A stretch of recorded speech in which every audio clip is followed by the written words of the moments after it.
Olha, na Copa Sul-Americana, o Fluminense perdeu por 1-0 para... Eu ia falar LDU de novo. Nas quartas de final da Copa Sul-Americana, o Fluminense perdeu por 1-0 para o Lanús, na Argentina, em mais uma partida muito ruim do Fluminense. Tinha jogado muito mal já contra o Corinthians no final de semana, uma escalação ali um pouco diferente que o Renato Gaúcho mandou a campo. Dessa vez volta ao time titular o Thiago Silva, o capitão do time. E tem mais algumas mudanças na equipe, né? Como o Everaldo voltando a ser titular. O Renato não tem repetido a escalação desde da Copa do Mundo de Clubes. E ele sempre fala a mesma coisa, né? Quando o time perde, principalmente. O Marcelino Moreno fez o gol do Lanús lá no finalzinho do jogo. Não foi um bom jogo. Nem mesmo do Lanús, mas pior da parte do Fluminense, que teve mais posse de bola.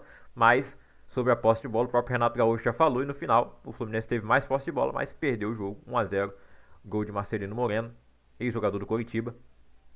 E o Lanús sai com essa vitória. O Lanús que veio do grupo do Vasco nessa Sul-Americana. Vasco que vai enfrentar o Fluminense na semifinal da Copa do Brasil. São os dois títulos que o Fluminense ainda está disputando. O Campeonato Brasileiro não dá para ganhar.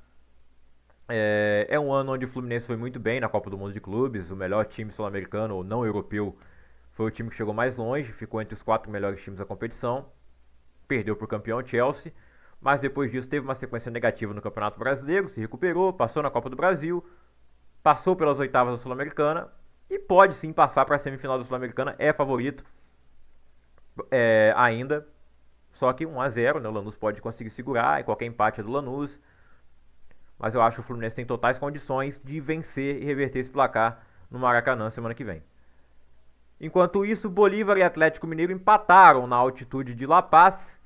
O Galo até surpreendeu, fazendo 2-0 no primeiro tempo. No final do primeiro tempo, Alexander e Vitor Hugo fizeram os gols do Galo. E aí parecia que o Galo tinha que apenas segurar o resultado no segundo tempo, mas acabou levando um gol logo aos 3 minutos da segunda etapa, com Robson Matheus abrindo os trabalhos para o Bolívar, diminuindo o placar para a equipe boliviana. E depois o Doni Romero, de pênalti, empatando o jogo para o Bolívar, que teve um jogador a menos. O Ignacio Gariglio foi expulso pouco depois ali do gol do Robson Matheus. Mas ainda assim o Bolívar foi buscar o empate no final. E o Galo vai decidir na Arena MRV. Mas até agora é um trabalho ruim do Sampaoli, né? 2 empates e 1 derrota. A eliminação para o Cruzeiro na Copa do Brasil. Empate com o Santos no Brasileirão. E esse empate com gosto de derrota pelas circunstâncias, né? Ter feito 2-0, ter um jogador a mais. E ainda ceder um pênalti para o adversário no final do jogo.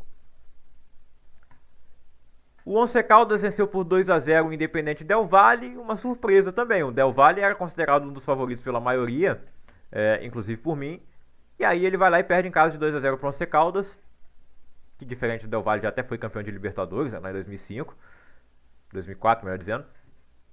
E o Dario Moreno fez os 2 gols da equipe do Once Caldas, consegue uma boa vantagem fora de casa. Vai ser difícil para o Del Valle reverter, mas não é impossível não. E para fechar, Alianza Lima e Universidade de Chile, a classificação polêmica da Universidade de Chile, né, depois de toda a confusão que teve lá contra o Independente, o jogo que não terminou nas quartas de final, nas oitavas de final, melhor dizendo. E agora nas quartas de final, Alianza Lima e Universidade de Chile empataram em 0-0. O Alianza Lima teve o Carlos Zambrano sendo expulso. E agora a decisão vai ser no Chile. Eu gostaria que o Alianza Lima passasse, porque acho que a Universidade de Chile